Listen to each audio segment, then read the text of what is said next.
तो आज की इस वीडियो में मैं आपके साथ बेंजामिन ब्लूम की कॉग्निटिव डोमेन के ऊपर बात करूंगा और आपसे शेयर करूंगा वो स्टेप्स, वो प्रोसीजर और वो एक्शन वर्ब्स जो बेंजामिन ब्लूम ने अपने टैक्सोनॉमी ऑफ एजुकेशनल ऑब्जेक्टिव्स में ख़ास तौर पर कॉग्निटिव डोमेन को इस्तेमाल करते हुए बताए हैं।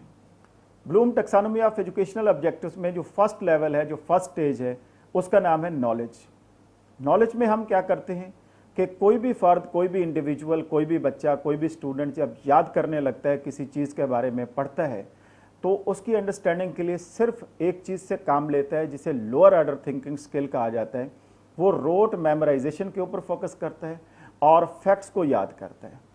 मैं आपको एक मिसाल देता हूं समझाने के लिए कि अगर हम लेमन के बारे में जानना चाहते हैं, कोई भी बच्चा, कोई भी फ़र्द लेमन के बारे में जानना चाहता है, तो उसके लिए वो क्या करेगा कि उसका नाम याद करेगा, शेप कैसी है, कलर कैसा है, उसका जायका कैसा है, वो कड़वा है, मीठा है, इस चीज़ के बारे में वो याद रखेगा, रिमेंबर करेगा, मेमोराइज करेगा और फैक्ट्स तक पहुंचने की कोशिश करेगा। मसलन हम अगर किसी बच्चे से ये पूछते हैं कि किसी कंट्री का कैपिटल सिटी का नाम क्या है, तो वो उस कैपिटल सिटी का नाम सिर्फ याद रखेगा, मेमोराइज करेगा, लेकिन उसे ये अंडरस्टैंडिंग नहीं होगी कि उसका एरिया क्या है, उसका हदूदरबा क्या है, उसकी अहमियत क्या है।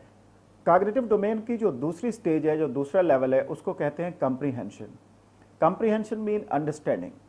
पहले लेवल में आपके पास सिर्फ नॉलेज था, आपने मेमोराइज किया था, आपने फैक्ट्स को पहचाना था, लेकिन एक स्टेप आगे आपकी थिंकिंग इम्प्रूव हो रही है, आगे जा रही है, प्रोग्रेस कर रही है और अब यहाँ पे आकर आप किसी भी चीज़ की प्रॉपर अंडरस्टैंडिंग हासिल करने की कोशिश करते हैं। तो इस स्टेज पर, कंप्रीहेंशन स्टेज पर, आप क्या करते हैं कि आपके पास जो पहले नॉलेज था, जो आपके पास पहले इन्फॉर्मेशन मौजूद है, उसको डिकोड करके आप मज़ीद अंडरस्टैंडिंग हासिल करने की कोशिश करते हैं। मसलन लेमन की मिसाल ले लें, तो आप पहले जानते थे कि लेमन जो है उसका रंग येलो होता है और उसकी शेप ये होती है, वो कड़वा होता है। तो यहाँ एक स्टेप आप फर्दर आगे जाएंगे, यहाँ पे आप कहेंगे कि लेमन जो है उसका साइज़ ये होता है और वो कड़वा होता है, उसका जो जायका है वो खट्टा होता है। और इसके साथ साथ आप ये कहेंगे कि सनशाइन उसे चाहिए, सूरज की रोशनी पसंद करता है वो। और इसके साथ साथ आप एक अंडरस्टैंडिंग और डेवलप करेंगे इसके साथ कि उसमें विटामिन सी पाया जाता है और जो एंटीऑक्सीडेंट होता है, नेचुरल एंटीऑक्सीडेंट है, जो हेल्दी रखता है किसी भी इंसान को और हमारी हेल्थ के लिए, हमारी सेहत के लिए निहायत मुफीद होता है। यानी अब आप कंप्रीहेंशन स्टेज के ऊपर नॉलेज से, जो फैक्ट आपके पास थे, जो आपने मेमोराइज किया था चीज़ों को, उससे एक स्टेप आगे जाते हैं, अपनी हायर ऑर्डर थिंकिंग स्किल्स को इम्प्रूव करते हैं और उसी चीज़ के बारे में प्रॉपर अंडरस्टैंडिंग हासिल करते हैं। कॉग्निटिव डोमेन की जो तीसरी स्टेज है, जो थर्ड लेवल है, उसका नाम है एप्लीकेशन। तो एप्लीकेशन में आप क्या करते हैं कि जितना भी आपके पास नॉलेज है, जो नॉलेज था, जो आपकी अंडरस्टैंडिंग थी, उसको आप एक न्यू सिचुएशन में अप्लाई करने की कोशिश करते हैं। मसलन वही मिसाल लेते हैं कि लेमन के बारे में आप अंडरस्टैंडिंग रखते हैं, आपको मेमोराइज़ किया हुआ है, फैक्ट्स आपको पता हैं कि उसका साइज़ ये है, उसकी शेप ये है और उसका जायका ये है।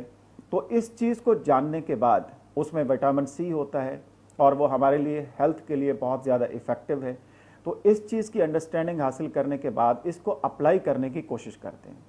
मसलन आप एक लेमन लेते हैं, उस लेमन का जूस निकालते हैं, उसको पानी में बॉयल करते हैं, उसमें थोड़ा सा शहद डालते हैं और इसको नीम गरम आप किसी भी मरीज़ को देते हैं ताकि वो पी ले और उसकी बीमारी जो है उसमें अफाका हो। तो कॉग्निटिव डोमेन की जो चौथी स्टेज है, जो चौथा लेवल है, उसका नाम है एनालिसिस। यहाँ से हम लोअर ऑर्डर थिंकिंग स्किल्स से मज़ीद आगे जाने की कोशिश कर रहे हैं, हायर ऑर्डर थिंकिंग की तरफ। एनालिसिस में आप क्या करते हैं कि आप लेमन के बारे में प्रॉपर स्टडी करते हैं, लेमन को एग्जामिन करते हैं, लेमन की स्किन को एग्जामिन करते हैं और ये जानने की कोशिश करते हैं कि इसमें मौजूद विटामिन और उनका लेवल क्या है, विटामिन सी कितनी मिकदार में पाया जाता है।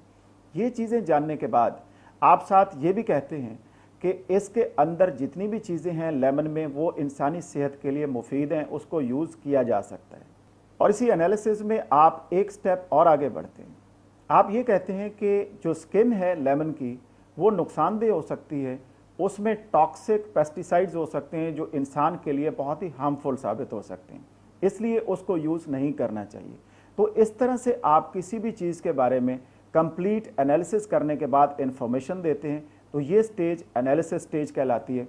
तो कॉग्निटिव डोमेन की जो 5वीं स्टेज है उसका नाम है सिंथेसिस। सिंथेसिस कहते हैं चीज़ों को जोड़ देना, इकट्ठा कर देना, कंबाइन कर देना। तो इस स्टेज के ऊपर आप और हायर ऑर्डर थिंकिंग को यूज़ करते हैं। आप अपनी मेंटल पावर्स को, अपनी रीजनिंग एबिलिटीज़ को मज़ीद इम्प्रूव करते हैं और ज़्यादा बेहतर तरीके से सोचकर जवाब देने की कोशिश करते हैं। यहाँ पे आप किसी चीज़ को क्रिएट करने की कोशिश करते हैं। तो सिंथेसिस स्टेज पे एक्चुअली आप क्रिएट करना चाहते हैं, कोई चीज़ डिज़ाइन करना चाहते हैं अपनी पहले वाली इन्फॉर्मेशन को यूज़ करके। आपके पास नॉलेज थी, आपको मेमोराइज थी चीज़ें, फैक्ट्स आप जानते थे, आप लेमन के बारे में जानते हैं, उसका रंग कैसा है, उसकी अफादियत क्या है, उसमें विटामिन कौन से हैं, वो कितना यूज़फुल है, वो टॉक्सिक एलिमेंट है या एंटीऑक्सीडेंट है, हेल्थ के लिए कितना परफेक्ट है। ये आप जानने के बाद एक और चीज़ आगे बढ़ते हैं, अपनी हायर ऑर्डर थिंकिंग को मज़ीद इम्प्रूव करते हैं और आप कोई चीज़ क्रिएट करने की कोशिश करते हैं, कोई चीज़ डिज़ाइन करना चाहते हैं। आप एक स्मार्ट शॉप खोलना चाहते हैं, एक क्यूट शॉप बनाना चाहते हैं लेमन जूस की, तो उसमें अपना एक स्लोगन आप बनाते हैं, एक स्लोगन डिज़ाइन करते हैं। आपका स्लोगन ये हो सकता है कि natural, healthy and yummy juice. तो ये आपका स्लोगन है। आपने एक चीज़ डिज़ाइन की है, आपने एक चीज़ क्रिएट की है, तो इसको सिंथेसिस कहते हैं। पहली इन्फॉर्मेशन को जोड़कर आपस में कंबाइन करके एक नई चीज़ डिज़ाइन कर देना, क्रिएट कर देना।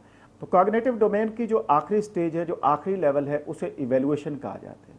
इवैल्यूएशन में आप अपनी मेंटल पावर्स, अपनी रीजनिंग एबिलिटी को मैक्सिमम लेवल पर यूज़ करते हैं और ये हायर ऑर्डर थिंकिंग स्किल्स की आखिरी स्टेज है जो बेंजामिन ब्लूम ने कॉग्निटिव डोमेन के हवाले से बयान की है। इसमें आप करते क्या हैं? आप किसी भी इंफॉर्मेशन को इवेलुएट करते हैं, जज करते हैं और अपनी तमाम जो मेंटल पावर्स हैं उसको यूज़ करके आप जवाब देते हैं किसी भी चीज़ के बारे में।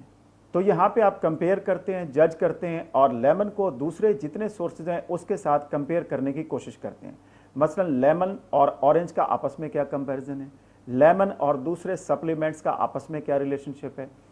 इसमें आप लेमन के डिफरेंट प्रॉपर्टीज़ को इवेलुएट कर सकते हैं और जज कर सकते हैं। मसलन लेवल्स ऑफ विटामिन क्या हैं, अफोर्डेबिलिटी क्या है, लेमन का टेस्ट क्या है और लेमन की पैकेजिंग क्या है। तो इसको एक तो कंपेयर करते हैं, कंट्रास्ट करते हैं, जज करते हैं, इवेलुएट करते हैं और डिफरेंट प्रॉपर्टीज़ को समझने की कोशिश करते हैं और इसके बाद कोई नतीजा निकालते हैं। यानी हम कह सकते हैं कि कोई भी इंडिविजुअल जो कॉग्निटिव डोमेन की आखिरी स्टेज पे है वो अपनी हायर ऑर्डर थिंकिंग स्किल्स को यूटिलाइज करके इवेलुएट करता है, जज करता है और प्रॉपर तरीके से किसी भी सवाल का जवाब देने की कोशिश करता है।